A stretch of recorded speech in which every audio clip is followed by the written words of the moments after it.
আজকে আবার আমি একটা নতুন ভিডিও নিয়ে হাজির হলাম। আর ভাই আজকে আমি এমন একটা এনিমে নিয়ে কথা বলবো যেটা সোলো লেভেলিং, ডান জেজেকে এসব এনিমে থেকেও বেশি রেটিং নিয়ে বসে আছে। সব থেকে বড় কথা, এটা আমার পার্সোনাল ফেভারিট গুলোর মধ্যে একটা। আমি গ্যারান্টি দিয়ে বলতে পারি, তুমি যদি এই সিরিজটা শুরু করো তাহলে শেষ না করে তুমি থামতে পারবে না। এই এনিমে তোমরা কাঞ্চি রোল থেকে দেখতে পারো, কিন্তু ভাই তোমাদের মধ্যে অধিকাংশ লোক কোথা থেকে দেখবে সেটা আমার বলে দেওয়া দরকার নাই। তো থাম্বনেল দেখেই অনেকে হয়তো ধরে ফেলেছো আজকে কোন এনিমে নিয়ে কথা বলবো। হ্যাঁ ভাই, আজকে আমরা কথা বলবো দ্য অ্যাপোথেকেরি ডায়েরিজ নিয়ে। আজকে আমি প্রথম দুইটা এপিসোড নিয়ে কথা বলবো, কিছু স্পয়লার থাকবে, কিন্তু এমন কিছু না যেটা তোমাদের মজা নষ্ট করবে, বরং সিরিজটা দেখার আগ্রহ আরো বাড়িয়ে দেবে।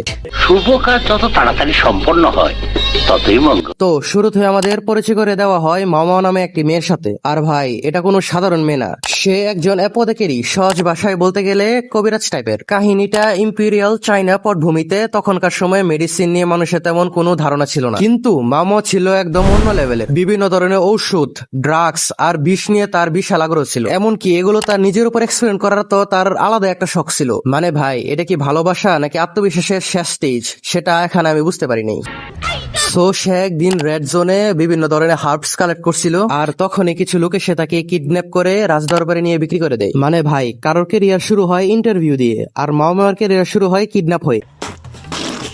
তো এখন থেকে সে রাজদরবারের একজন সাধারণ চাকর। তো এখানে একটা গুরুত্বপূর্ণ তথ্য না বললেই নয়, এখানে একটা গুরুত্বপূর্ণ জায়গা আছে যেটাকে নাম বলা হয়েছে দ্য রেয়ার প্যালেস। এই জায়গায় থাকে এম্পরার এর কনকিউপাইনরা। এখন বলতে পারো কনকিউপাইন কারা? কনকিউপাইন মানে হলো এম্পরারের অফিসিয়াল স্ত্রী না, কিন্তু তাদের সাথে সময় কাটায় এম্পরার। মানে সময় কাটায় বলে তো বুঝতেই পারতেছো, আর কি বলবো ইউটিউবের মধ্যে। তাদের একটা বড় দায়িত্ব হলো এম্পরার এর উত্তরাধিকারী জন্ম দেওয়া। তাদের স্ট্যাটাস উঁচু হলেও এম্পরারের সমান না, তাই তারা মেইন প্যালেসে থাকতে পারে না। এই কারণেই তাদের জন্য আলাদা জায়গা তৈরি করা হয়েছে দ্য রেয়ার প্যালেস। আর এখানে তাদের দেখাশোনা করার জন্য হাজারেরও বেশি কর্মচারী রাখা হয়েছে। তবে এখানে একটা বিষয় জানা জরুরি, যে এখানে কোনো পুরুষ সম্পূর্ণভাবে নিষেধ। এখানে শুধু এম্পরার নিজেই এবং তার নিকটস্থ আত্মীয় স্বজনরা আসতে পারে। তাছাড়া এখানে আরো একজন টাইপ আসতে পারে, তারা হলো ইউনাচ। ভাই ইউনাচ কারা সেটা আমি ইউটিউবে বিস্তারিত বলতে চাই না, গুগল আছে ভাই, কাজে লাগাও। তো এগুলো বলার কারণ কি?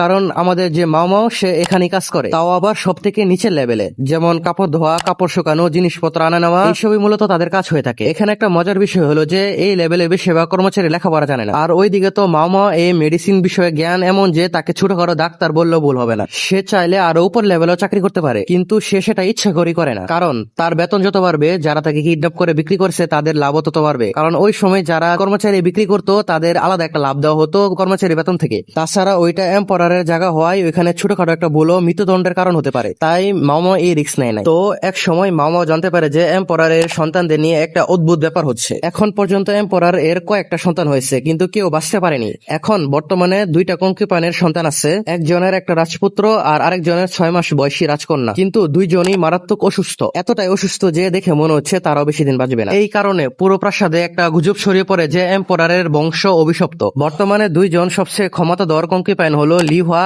এবং গিউকিউ। লিউহা এর পুত্র সন্তান হয়েছে, তাই সে সময় হিসেবে তার ক্ষমতা বেশি। এর মানে ভাই সেই যুগে ছেলে সন্তান মানে পাওয়ার আপগ্রেড। অন্যদিকে গিউকিউ এর কন্যা সন্তান হয়েছে, তবে এম্পরার তাকে বেশি পছন্দ করে এবং বেশি সময় দেয়। এখন মামাও যেহেতু মেডিসিন সম্পর্কে জানে, সে ভাবতে শুরু করে এটা কি আসলেই অভিশাপ নাকি পেছনে অন্য কোনো কারণ আছে। তো সে লুকিয়ে দুই শিশুকেই পর্যবেক্ষণ করে এবং বুঝে ফেলে এখানে কোনো অভিশাপ নেই, বরং যে বেবি পাউডার ইউজ করা হচ্ছিল সেটাই বিষাক্ত। এখন সে চাইলে সবার সামনে গিয়ে কথাটা বলতে পারতো, কিন্তু তাহলে তার আসল পরিচয় ফাঁস হয়ে যেত। তাই সে গোপনে একটা নোট পাঠায় যেখানে লেখা ছিল এই পাউডার ব্যবহার করা বন্ধ করুন, তাহলে আপনাদের সন্তান বেঁচে যাবে। এবং কনকিউপাইন লিউহা সেই নোটটাকে গুরুত্ব দেয় না, কিন্তু গিউকিউ সেটা মেনে চলে। আর ফলাফল তো আশাই ছিল, গিউকিউর মেয়ে বেঁচে যায়, কিন্তু লিউহার পুত্র সন্তান আর বাঁচতে পারে না। গিউকিউ বুঝতে পারে যে কেউ একজন তার সন্তানকে বাঁচিয়েছে, তাই সে জানতে চায় সেই মানুষটাকে। আর এখানে ইন্ট্রোডিউস হয় আমাদের আনাদার মেইন ক্যারেক্টার জিনশি। আর ভাই এই লোকটাকে দেখে মেয়েরা পাগল হয়ে যায়, এতটাই হ্যান্ডসাম। ছেলেরা অবশ্য অন্য কারণে তার দিকে তাকিয়ে থাকে। I high. তবে জিনশি ক্যারেক্টারের মধ্যে অনেক বড় একটা রহস্য লুকিয়ে আছে, যেটা আমি এখন বলবো না, অবশ্যই তুমি সিরিজ দেখেই জানতে পারবে। তো জিনশি এই কাজটা তার হাতে নেয় এবং একটা ছোট্ট পরীক্ষার মাধ্যমে বুঝে যায় এই কাজটা করেছে মামাও। যখন গিউকিউ জানতে পারে যে মামা এই কাজটা করেছে এবং সে একজন মেডিসিন বিশেষজ্ঞ, তাই তাকে শুধু ধন্যবাদই দেয় নাই, তাকে নিজে লেডি ইন ওয়েডিং ও রেখে দিয়েছে। এখন প্রশ্ন হতে পারে লেডি ইন ওয়েডিং কারা? এরা হলো মূলত কনকিউপাইনদের সারাক্ষণের সহকারী, 24 ঘন্টা তাদের আশপাশে থাকে। আর এখানেই মামা এর নতুন দায়িত্ব শুরু হয়। যেহেতু সে বিষ আর ওষুধ সম্পর্কে জানে, তাই তাকে ফুড টেস্টার বানানো হয়। এর মানে গিউকিউ এর কাছে যে খাবারই আসবে সেটা আগে মামা পরীক্ষা করে দেখবে, কারণ রাজদরবারে মানুষকে বিষ খাইয়ে মারার চেষ্টা খুবই সাধারণ। আর ভাই আমি প্রথম মনে করেছিলাম ভেবেছিলাম মামা একটা বিপদে পড়ে গেছে, কিন্তু না, মামার জন্য এটা তো ছিল ড্রিম জব, কারণ সে বিষ নিয়ে কাজ করতে ভালোবাসে। এমনকি বিষয়ক বিষও তার উপর একে তেমন কাজ করে না, কারণ ছোটবেলা থেকে সে নিজের উপর বিভিন্ন ধরনের ওষুধ আর বিষের পরীক্ষা চালিয়েছে। মানে ভাই, এখানে একটা কথা না বললেই নয়, আমি একটা ঠান্ডার ওষুধ খেলেও গুগলে সার্চ করে এর সাইড ইফেক্ট দেখি, আর এই মেয়ে বিষ খেয়ে রিভিউ দেয়। আচ্ছা, তো এখান থেকে শুরু হয় মাওমার এর আসল জার্নি।